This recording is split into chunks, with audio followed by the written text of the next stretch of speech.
Seigneur. Ta compassion est incommensurable. Et c'est devant toi que nous nous tenons ce matin. Nous voulons entendre ta parole. Nous voulons l'écouter et nous voulons surtout que tu nous enseignes. Nous sommes si durs à apprendre, Seigneur. Si durs, si compliqués. Et l'orgueil est souvent là pour nous empêcher d'apprendre.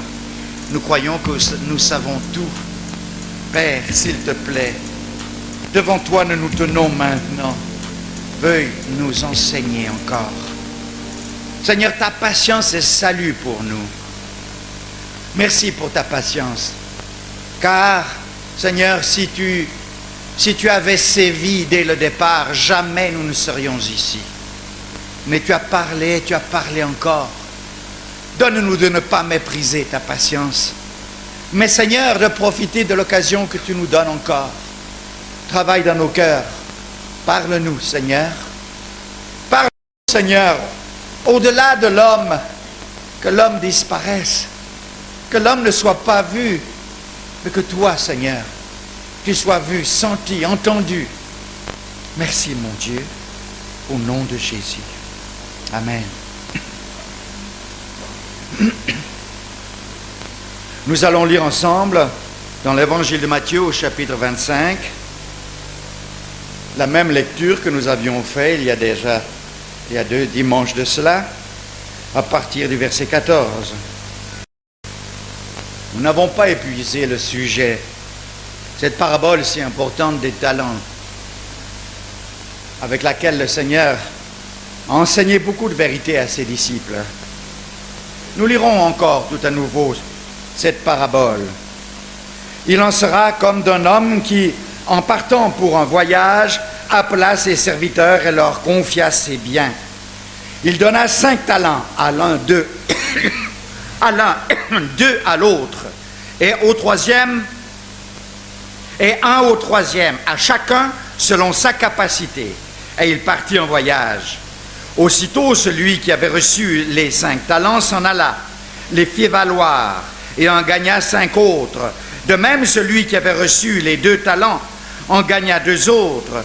Celui qui n'en avait reçu qu'un alla faire un trou dans la terre et cacha l'argent de son maître. Longtemps après, le maître de ses serviteurs revint et leur fit rendre compte. Celui qui avait reçu les 5 talents s'approcha en apportant 5 autres talents et dit: Seigneur, tu m'avais confié 5 talents, voici 5 autres que j'ai gagnés. Son maître lui dit: Bien, bon et fidèle serviteur, tu as été fidèle en peu de choses, je t'établirai sur beaucoup. Entre dans la joie de ton maître. Celui qui avait reçu les 2 talents s'approcha aussi et dit: Seigneur, tu m'avais confié 2 talents, en voici 2 autres que j'ai gagnés. Son maître lui dit: Bon et fidèle serviteur, tu as été fidèle en peu de choses, je t'établirai sur beaucoup. Entre dans la joie de ton maître. Celui qui n'avait reçu qu'un talent s'approcha ensuite et dit: Seigneur, je savais que tu es un homme dur, qui moissonne où tu n'as pas semé et qui récolte où tu n'as pas répandu. J'ai eu peur et je suis allé cacher ton talent dans la terre. Voici, prends ce qui est à toi. Son maître lui répondit: Serviteur mauvais et paresseux, tu savais que je moissonne où je n'ai pas semé et que je récolte où je n'ai pas répandu. Il te fallait donc placer mon argent chez un banquier, chez les banquiers, et à mon retour, j'aurais retiré ce qui est à moi avec un intérêt. Ôtez-lui donc le talent et donnez-le à celui qui a les 10 talents. Car on donnera à celui qui a, et il sera dans l'abondance, mais à celui qui n'a pas, on ôtera même ce qu'il a. Et le serviteur inutile, jetez-le dans les ténèbres du dehors, où il y aura des pleurs et des grincements de dents. Car on donnera à celui qui a, et il sera dans l'abondance. Pourquoi a-t-il? Parce que il a fait produire ce que son maître lui avait remis. Ce que son maître lui avait remis au départ n'était pas à lui, ne lui appartenait pas, il ne pouvait pas dire c'est à moi, mais il l'a fait valoir. Comprenez bien, il l'a fait valoir, il l'a rapporté. C'est pour ça qu'il l'est dit ici. Car on donnera à celui qui a et il sera dans l'abondance. Il a parce qu'il a su faire valoir ce qui n'était pas à lui, autrement dit. Mais à celui qui n'a pas, il n'a pas pourquoi, il avait, mais il n'a pas fait valoir ce qui ne lui appartenait pas. Posons-nous la question, est-ce que ce que nous possédons, prétendons posséder, nous appartient? Nous avons tellement l'habitude de dire, c'est à moi, c'est à moi, c'est à moi. Mon argent, ma voiture, mon compte en banque. Qu'as-tu amené dans le monde?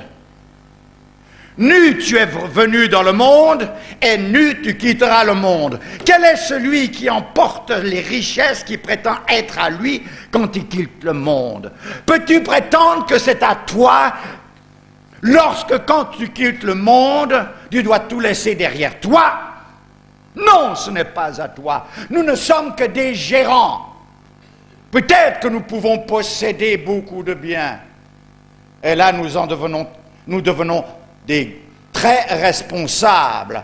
Peut-être nous pouvons être riches et Dieu n'est pas contre la richesse. Gloire à Dieu pour ceux qui sont riches dans la maison de Dieu et qui soutiennent l'œuvre de Dieu par leurs dons, leurs dîmes et leurs offrandes. Gloire à Dieu pour ceux qui ont compris que leur richesse ne leur appartient pas, mais qu'ils sont seulement des gérants. Et là, nous avons une dimension que nous devons réapprendre. C'est à moi, ma parcelle, ma maison, mon bien, mes affaires. Arrêtez de faire comme cela. Rendez gloire à Dieu de ce qu'il vous a rendu gérant de quelques biens, quels que soient ces biens. Rendez gloire à Dieu de ce que vous possédiez quelque chose. Mais sachez que ces quelque chose ne vous appartiennent pas. Ce n'est pas à vous. Vous êtes venus nus dans le monde, vous n'avez rien apporté du monde, et peut-être que vous avez hérité de quelque chose que papa ou maman vous ont légué, mais papa et maman sont partis et ils ont laissé ça à vous parce que vous étiez ses enfants, mais ce n'était pas plus à eux que ce n'est à vous. Parce que lorsque vous quitterez ce monde, tout restera derrière. Alors, comment pouvons-nous prétendre que ces choses auxquelles nous sommes tellement attachés, n'est-ce pas, sont à nous? Dieu les a remis entre nos mains pour les faire valoir. Est-ce que cela rentre? La cupidité est une horrible chose. La parole de Dieu nous dit que c'est semblable à de l'idolâtrie. Autrement dit, c'est comme quelqu'un qui se met à genoux devant un Baal, ces faux dieux qu'on voit dans la Bible, devant un Astarté, devant une idole, devant une image. Oh non, moi j'adore pas les idoles, je suis chrétien. Non, j'ai abandonné les fétiches, je suis chrétien, je n'ai plus de fétiches, je ne vais plus dans l'occultisme. D'accord. Mais tu adores ton argent, tu adores tes biens, tu adores tes choses, c'est à moi. Dieu t'a établi gérant de ces choses, tu dois les faire valoir. Car on donnera à celui qui a.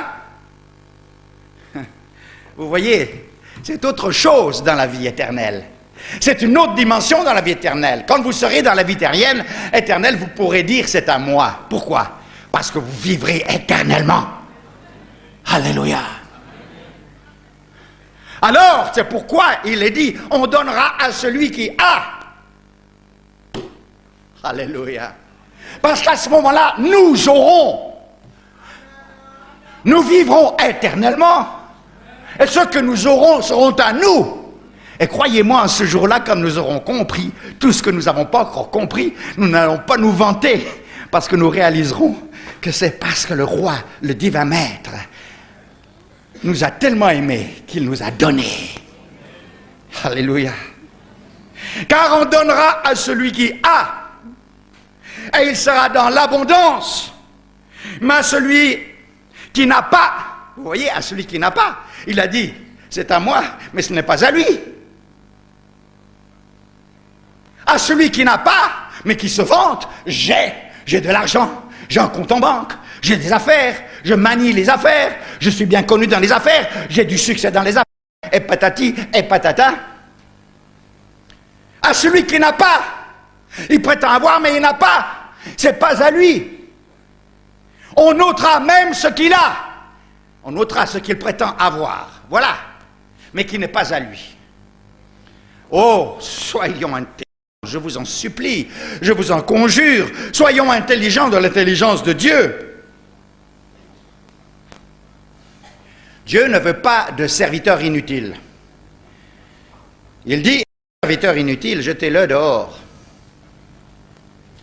L'inutilité, il y a trop d'inutiles, de bons à rien. Alors qu'ils ont un talent, alors que Dieu leur a laissé quelque chose, bien sûr, ils sont venus nus dans le monde, c'est vrai. Mais Dieu leur a donné quelque chose pour traverser ce monde. Nous sommes tous nés sur cette terre pour servir. Le maître est parti pour un long voyage, comme nous dit cette histoire. Il est parti pour un long voyage. Dans Luc 19, 12, il y a quelque chose qui nous est donné. Il est dit, un homme de haute naissance s'en alla dans un pays lointain pour se faire investir de l'autorité royale et revenir ensuite. N'est-ce pas l'image de celui qui est parti? Il est parti, il était serviteur. Il est venu comme serviteur, mais il reviendra comme couronné, couronné, couronné. Et il régnera sur cette terre, prince de la paix, prince de la paix. Oh, la paix, j'aime la paix. Je veux la paix. La paix.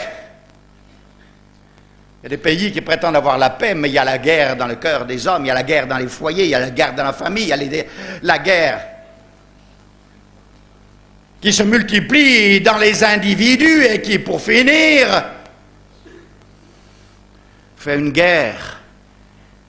Une guerre où des innocents meurent pour rien, ou pour des passions quelconques, des désirs quelconques, des manipulations politiques quelconques. On envoie des bombes sur des innocents. Tout d'un coup, paf! C'est logique, ça? C'est peut-être la logique de l'homme, la logique de la politique, la logique... Mais cette logique, c'est une logique de mort. Moi, je crois à la logique de la vie. La vie, la vie, la vie. Pauvre monde, où vas-tu dans tes divagations et tes prétentions, dans ton orgueil et ta suffisance? Tu es venu nu, et tout ce que tu peux avoir, si tu as quelque chose, ce n'est pas à toi. Alors les quelques années de ta vie, vas-tu les gaspiller dans de vaines choses, en écrasant ton prochain, simplement pour satisfaire ta convoitise? Insensé! Tu mourras comme les autres, et peut-être même plus jeune que les autres. Tu n'arriveras même pas peut-être à un grand âge. Et même si tu arrives à un grand âge, 80 ans, c'est quoi ça? C'est peu de choses. Peu de choses. La vie s'en va. L'éternité vient. Nous posséderons là-haut. Ici, nous sommes serviteurs. Et nous ne possédons rien. Nous sommes nés sur cette terre pour servir. Il reviendra en roi pour régner. Avant de quitter cette terre, ce roi a laissé ses instructions à ses serviteurs, c'est-à-dire ses disciples. Et il leur a dit dans Matthieu 28, 19, « Allez, faites de toutes les nations des disciples, les baptisant au nom du Père, du Fils et du Saint-Esprit, et enseignez-les à observer tout ce que je vous ai dit. » Voilà. Faites des nations des disciples de toutes les nations. 1. Vous faites un disciple. Comment est-ce qu'on fait un disciple? Comment est-ce qu'on devient un disciple? Par la repentance. Une fois qu'ils sont baptisés, une fois qu'ils se sont repentis, qu'ils sont devenus disciples, alors vous les baptisez. On ne rentre pas dans l'église de Christ par le baptême, on rentre dans l'église de Christ par la repentance. Alléluia. Pour faire ce travail, le travail qu'il aura commandé, il les équipe, il les qualifie avec ses dons. Il ne les envoie pas comme cela sans rien entre les mains, non, il leur donne quelque chose.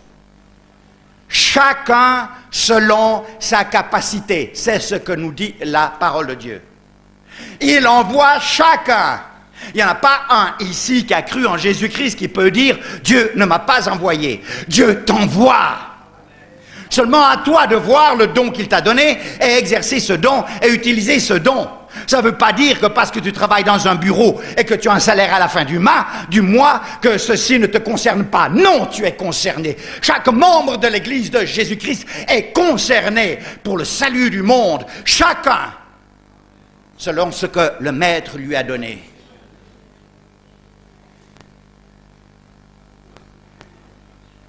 Attention. Chacun a donc une tâche à accomplir, un service à donner. Dans Romains 12, 6, il est dit « Nous avons des dons différents selon la grâce qui nous a été accordée. » Nous avons des dons différents. Notre vie a une raison d'être. Notre vie a un but. Et nous avons tous une mission à remplir. Et ensuite, des comptes à rendre. Et voilà une chose que nous ne devons pas oublier. Il n'y en a pas un ici qui n'aura pas des comptes à rendre à celui qui nous a placés et appelés ici-bas pour un but. Nous ne sommes pas par hasard sur la terre, nous sommes là pour un but. Dieu nous a voulu et il nous a placés sur cette terre. Nous sommes sur cette terre pour un temps. Nous y avons été placés sans le savoir. Personne ne nous l'a demandé.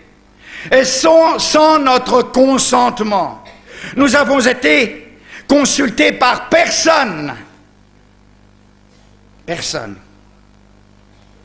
Personne nous a demandé quel genre de capacité intellectuelle nous voulions. Quel genre de profil nous voulions. Quelle espèce de couleur nous voulions. Personne ne nous a demandé quelle taille nous désirions avoir. C'est pas vrai? Alors pourquoi reprocher à quelqu'un de ce qu'il ne soit pas comme vous? Alors pourquoi en vouloir à quelqu'un parce qu'il n'est pas de votre région, de votre tribu, de votre ethnie, de votre couleur, de votre race? Pourquoi?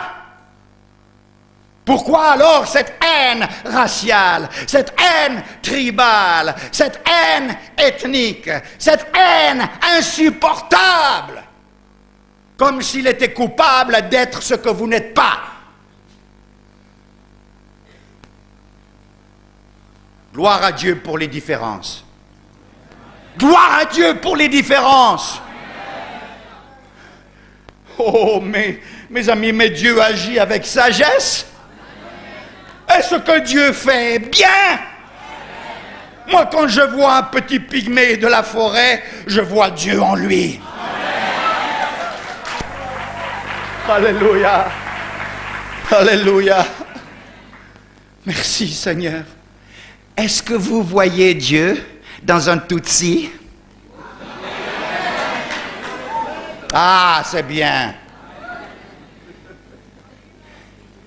Dans un Hutu? Et dans un Serbe? Et dans un Bosniaque?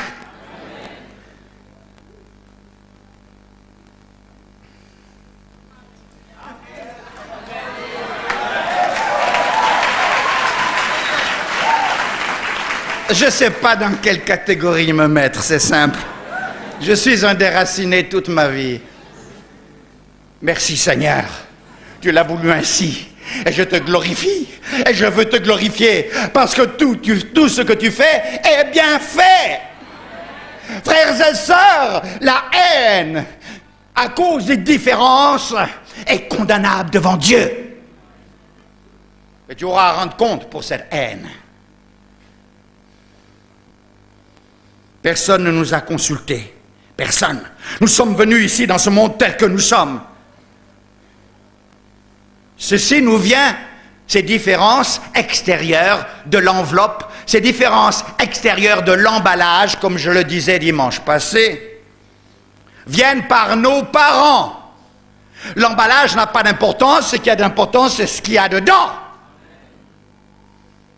Ça vient à travers nos parents, à travers la chaîne, toutes sortes de chaînes multiples, à travers l'hérédité, cachée dans les gènes et dans les chromosomes. Parvenus à maturité, nous avons pris conscience de notre état, petit à petit. Et nous avons commencé à nous regarder. Ah, ça c'est toi. Ça c'est toi. J'aurais voulu être comme ceci. J'aurais voulu être comme cela. Du reste, les dames ne sont jamais contentes. Il faut toujours qu'elles ajoutent quelque chose. Elles vont ajouter de la couleur. Elles vont ajouter des hauts talons. Elles vont ajouter toutes sortes de choses là. Elles dépensent beaucoup d'argent pour être ce qu'elles ne sont pas.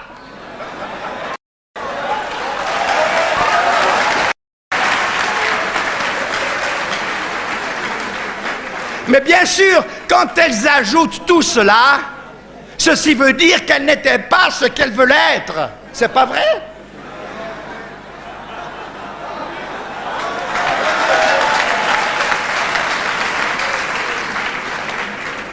Non, ça fait rien, ça fait rien. Je sais bien que l'emballage doit être souvent amélioré.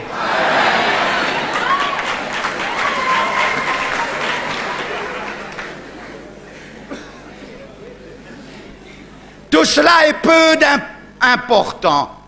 Tout cela est peu de choses, mes frères et sœurs. Nous avons une opinion de nous-mêmes. Nous aurions voulu être comme ceci ou comme cela, mais nous ne le sommes pas. Peu de personnes sont satisfaites comme ils sont. Tout nous est difficile. Nous n'avons pas l'idéal. Nous voudrions un idéal. Et toute la vie, nous poursuivons un idéal. Et peu le trouvent, peu l'atteignent. Nous aurions voulu avoir des dons naturels, avoir plus de savoir-faire. Souvent, nous sommes complexés. Et puis, il y a une insatisfaction dans le cœur. Mais n'oublions pas que ce talent que nous découvrons en grandissant, quoique peut-être étant moindre à notre idée, peut se développer, peut grandir, peut être exploité, peut être un bénéfice pour les autres. C'est à nous de le développer, c'est à nous de le mettre en valeur. Il n'y en a pas beaucoup qui en ont beaucoup de talent, mais chacun a un talent. Mais il y en a qui ne font rien avec ce talent.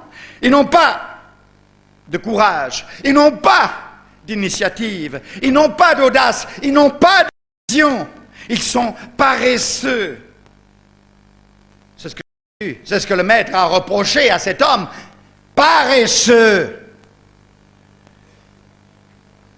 Peut-être qu'on m'en dit à gauche et à droite, mais on ne cherche pas à se subvenir à ses propres besoins. On est tout le temps en train de chercher quelque chose auprès d'un autre, alors que soi-même on a quelque chose, mais qu'on ne le met pas en valeur. Pas d'initiative dans l'humanité à travers tous les âges. Il y a eu des hommes de grands talents en matière d'art, de grands talents en matière de musique. Leur nom se trouve dans l'histoire, quoiqu'ils soient morts depuis longtemps. De grands talents en matière de peinture, de sculpture, d'architecture, de littérature. Je m'étonne même de voir, lorsqu'on parcourt le monde ici et là, ce que certains ont réalisé à l'instant, alors que je vous parle, je pense à ces sculptures dans le marbre de Rodin, je ne sais pas si vous connaissez, mais il semble que la personne qui est là Tout ce qui lui manque, c'est le souffle de la vie. Chaque veine de ses mains, vous les voyez. Chaque trait de ses mains, vous les voyez. Ces expressions de ses visages. Comment est-ce qu'un homme peut tirer de la pierre la plus dure, comme le marbre, quelque chose de si, entre guillemets, vivant, de si réel? Il y a un talent, là, jusqu'à aujourd'hui, quoique ayant disparu depuis longtemps. On remarque, on le voit, on l'admire. Là, ce n'est qu'un aspect. Mais il y en a d'autres encore.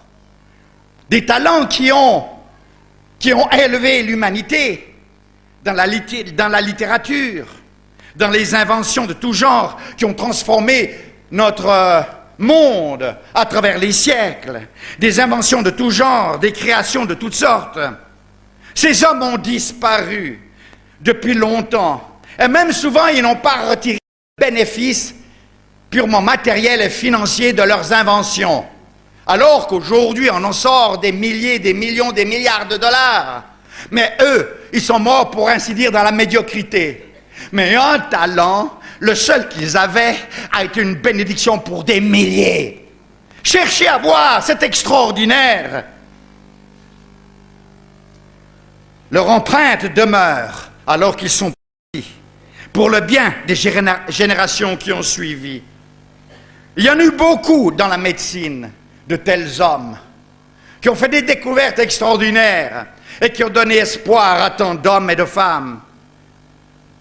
Et dans d'autres disciplines, nous ne pouvons pas faire la liste. Et dans toutes sortes d'actions qui ont apporté le secours aux souffrants et aux malheureux. On pourrait dire que tous ceux-là ont reçu 5 talents. Alors, leur devoir est d'en rapporter 5 autres. Autrement dit, de multiplier leurs talents. Dans Luc 12, 48, il est dit « On demandera beaucoup à qui l'on a beaucoup donné, et on exigera davantage à celui à qui l'on a beaucoup confié. » Ah, donc, plus de talents, plus de responsabilités. N'oublions pas cela. Que fais-tu avec ce talent que tu as? Peut-être que tu n'en as pas beaucoup. Peut-être que ta trace ne va pas être imprimée dans l'humanité, va disparaître dans la masse. Mais tu as un talent et que fais-tu? Vas-tu donner ce corps merveilleux à la prostitution? Ça, c'est un talent que tu as reçu. Ce corps merveilleux, vas-tu le donner à la boisson, ou à la drogue, ou à l'immoralité et à la débauche sous toutes ses formes? Vas-tu donner ton intellect, cet intellect si merveilleux, cette mémoire, cette pensée, à la lecture de romans sans valeur, sales et immoraux?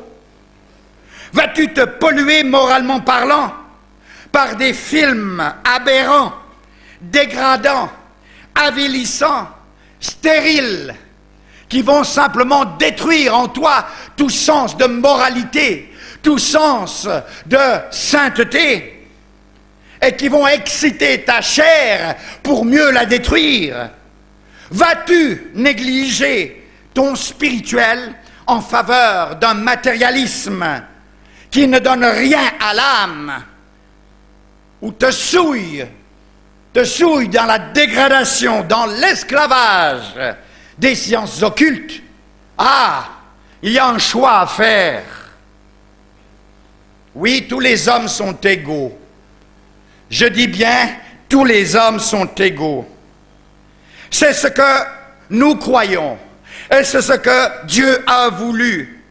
Égaux à la naissance, égaux à la mort, mais inégaux quant à la possibilité de réalisation et de mise en valeur des talents reçus. Tous n'ont pas les mêmes moyens.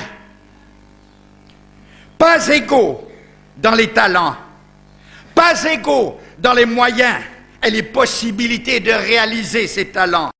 Dieu le sait et en tient compte. Croyez-vous que Dieu soit injuste? Dieu est juste. Il ne demande pas à ce que celui qui a peu reçu, rapporte autant que celui qui a beaucoup reçu. Dieu est juste. Chacun rapporte selon la mesure de ce qu'il a reçu, selon ses capacités. Et là, il y a égalité. Là, il y a égalité. Il ne veut pas que sous prétexte qu'il a peu reçu, cet homme, il ne produise rien et soit paresseux, négligent et en plus de cela voleur et pilleur. Dieu ne le veut pas. Dans Luc, chapitre 12, verset 33, il est dit « Faites-vous des bourses qui ne s'usent pas, un trésor inépuisable dans les cieux, où il n'y a pas de voleurs qui approchent, ni de mythes qui détruisent. » Voilà.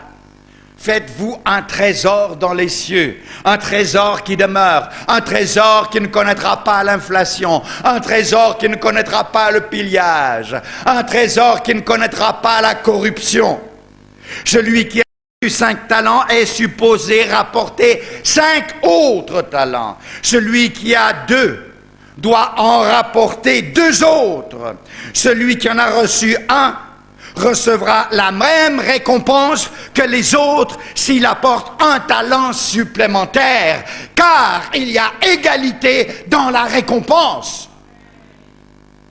Et c'est pourquoi nous parlons d'égalité. Même qu'il y ait inégalité. On n'exige pas de celui qui a 1 talent d'en rapporter 5. Non. Et celui qui en a 5 sera puni s'il revient seulement avec 1 talent. N'oublions pas qu'à chaque bienfait,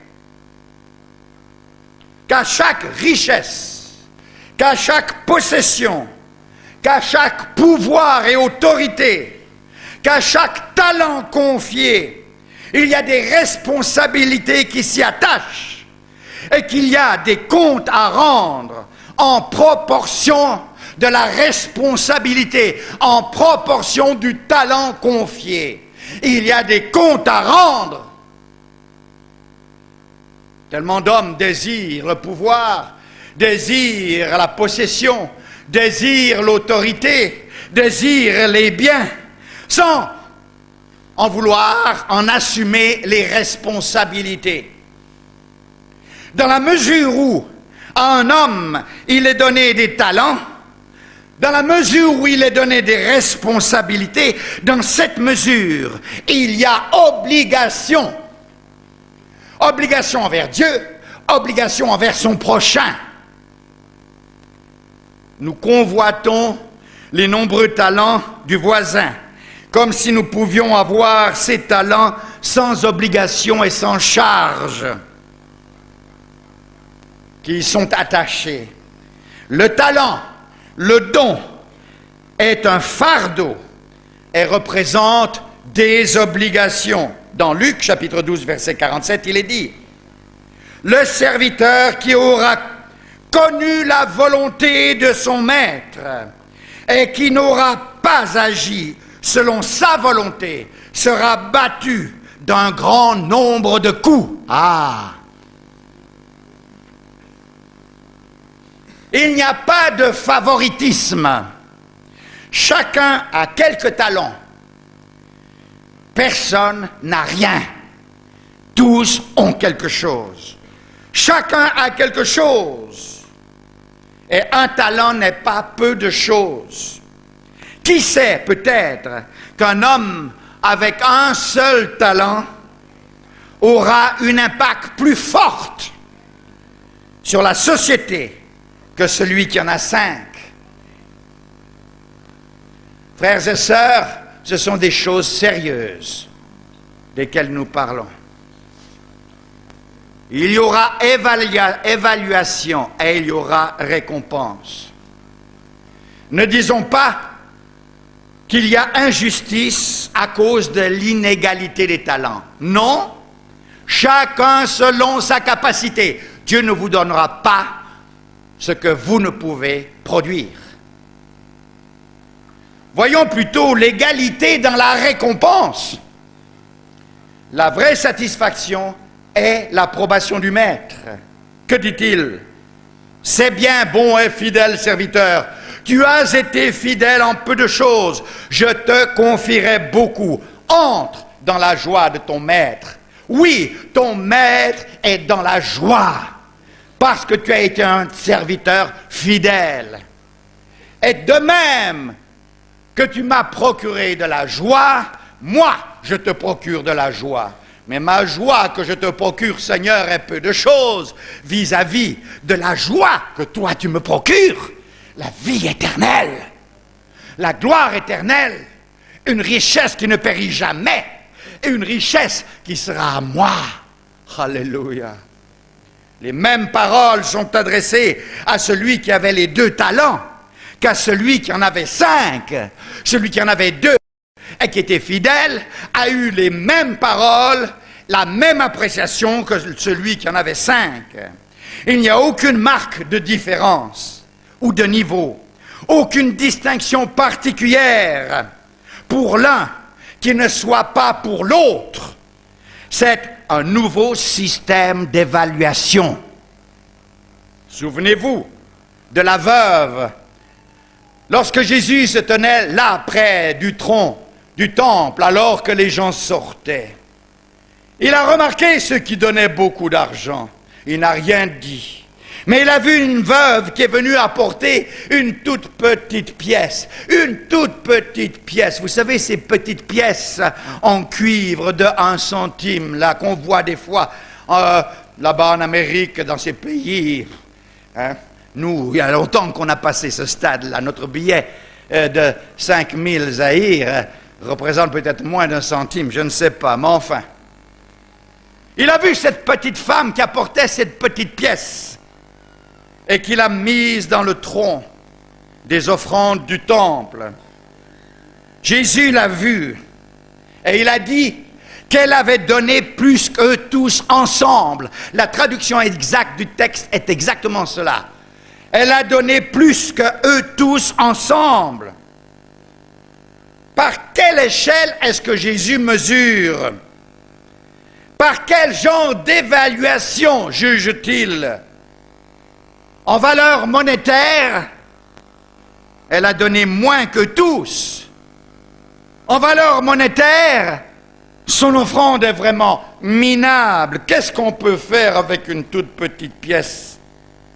Mais en valeur d'expression d'amour, en valeur de sacrifice, en valeur de don de soi, elle les a dépassés tous, car elle a donné de son nécessaire. Les autres ont donné de leur superflu. Elle a donné plus que le total des dons de tous. Ainsi, en évaluant le succès, Jésus a un standard. Attention, Jésus a une mesure. La question n'est pas combien de talents as-tu gagné en plus, mais combien en comparaison de ceux qui t'ont été confiés. La demande est basée non sur la quantité de trésors augmentée, mais sur la fidélité en proportion de ce qui a été confié au départ. Parfaite justice dans l'évaluation. Oh, nous sommes loin de cela ici dans notre monde. Sachons bien qu'il n'y a pas de punition à cause de la pauvreté. Non. Pour autant qu'elle n'est pas le fruit de la paresse. Il n'y a pas non plus d'acclamation pour beaucoup de talents qui rapportent beaucoup. Pour autant que ces talents servent et rapportent aux autres et sont une bénédiction. Sachons qu'il y a vérification. Sachons qu'il y a évaluation. Il y a examen minutieux dans la vie de chacun afin d'évaluer le rayonnement, l'influence de chacun dans ce monde qui nous entoure.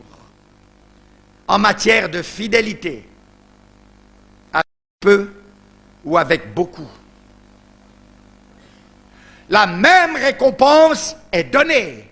Tu as beaucoup reçu, c'est parce que tu peux gérer beaucoup. Tu as peu reçu parce que tu ne peux pas gérer beaucoup. Mais si vous êtes fidèles l'un et l'autre, la même récompense sera le résultat. C'est bon. Bon et fidèle serviteur. Servons notre Maître avec les dons qu'il nous a donnés. Il nous a placés sur cette terre pour accomplir une tâche précise. Cette tâche, nous devons la comprendre, nous devons la remplir avec les talents qu'il nous a donnés pour le bien des autres, et non pas excentriques, repliés sur nous-mêmes pour jouir et jouir et jouir et jouir et mourir trop jeunes parce que nous mangeons trop et nous buvons trop et nous abusons de notre corps. Nos talents correspondent à la tâche qu'il nous a confiée. Que va-t-il dire au jour de son retour, lorsqu'il demandera des comptes à chacun d'entre nous? C'est bon, c'est bien, bon et fidèle serviteur. Tu as été fidèle en peu de choses. Je te confierai beaucoup. Entre dans la joie de ton maître. Ce que tu avais était peu de choses à mon échelle, dit le maître. Mais voilà, je vais te confier beaucoup à mon échelle. Alléluia. Dieu sait très bien que ce que nous pouvons gérer est très limité, parce que chacun de nous, nous sommes limités. C'est pas vrai? Mais quand nous serons dans une nouvelle dimension sans limitation, il dit, je te confierai beaucoup selon ma mesure. Ô Seigneur, oui, il a dit que nous régnerons avec lui. Il nous fera partager son autorité dans l'univers. C'est ce qu'il nous dit. Nous serons avec lui dans son règne. Et son règne passera ce globe terrestre.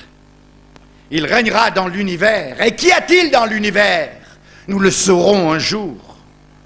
Nous sommes à l'épreuve maintenant. Et selon ce que nous ferons dans le temps présent, déterminera notre futur éternel. À l'autre, il a dit, serviteur méchant et paresseux, ôtez-lui donc le talent et donnez-lui à celui qui a 10 talents. Et nous avons commencé par cela tout à l'heure. Dieu veut un dividende, Dieu veut un intérêt de ce qu'il a investi en nous, car Dieu a beaucoup investi, beaucoup risqué, beaucoup sacrifié. Il attend en retour de notre part une valeur, un travail accompli. Nous sommes sauvés par grâce et par la foi, c'est vrai, sans les œuvres afin que personne ne se glorifie. Mais l'apôtre disait, travaillez à votre salut. Travailler à son salut, c'est quoi? Mettre en valeur ce qu'il nous a confié. Des comptes nous seront redemandés sur ce qu'il nous a remis, qui doit lui être retourné. Frères et sœurs, ne soyons pas stupides, mais soyons des ouvriers diligents. N'envions pas le talent du voisin, les biens du voisin, la richesse de l'autre. Non, il aura plus à rendre compte. Mais soyons fidèles avec ce qu'il nous a donné. Baissons la tête, s'il vous plaît. Nous sommes devant toi, Seigneur, et tu nous avertis encore. Bien souvent, trop souvent, nous agissons, Seigneur, avec inconsidération. Ô Dieu, nous sommes là comme si nous n'avions de compte à rendre à personne. Or, chacun de nous, nous avons des comptes à rendre. Non pas seulement à notre patron, duquel nous tirons notre salaire ici-bas, mais nous avons aussi des comptes à rendre à toi, roi des rois et Seigneur des Seigneurs. Père céleste, s'il te plaît, aide-nous à mettre en valeur ce que tu nous as donné, à comprendre nos responsabilités. Et si nous avons beaucoup d'autorité, beaucoup de pouvoir, beaucoup d'argent, beaucoup d'influence, beaucoup de connaissances, beaucoup d'habilité, aide-nous à comprendre, Seigneur, que nous avons aussi beaucoup à rendre compte. Oh Dieu, aide-nous à comprendre ces choses et à travailler avec sérieux et à mettre ces talents en valeur au bénéfice des autres. Garde-nous de la cupidité. Garde-nous de ces choses qui nous égarent et qui ont égaré notre nation pendant tant d'années. Aide-nous à changer, ô Dieu, à changer, à être des hommes et des femmes responsables, réalisant que nous n'avons rien et que tout ce que nous avons n'est que prêté. Merci, Seigneur. Je te prie, Seigneur, à cette heure, de bénir ces offrandes que nous allons mettre dans ces paniers, ces dîmes et ces offrandes. Tu connais les temps dans lesquels nous vivons, Seigneur, et tout ce que nous mettons là, Seigneur, doit être utilisé pour ta gloire. Tu sais, Seigneur, avec quel scrupule nous veillons à ce que cet argent soit dépensé comme il se doit, afin d'être des exemples. Donne-nous ta sagesse, ô Dieu, afin que les sacrifices représentés par ces offrandes et ces dîmes puissent rapporter au centuple pour le royaume des cieux. Et que chacun qui met dans ses paniers réalise que quand il met dans ses paniers, il investit dans une valeur qui ne périra jamais.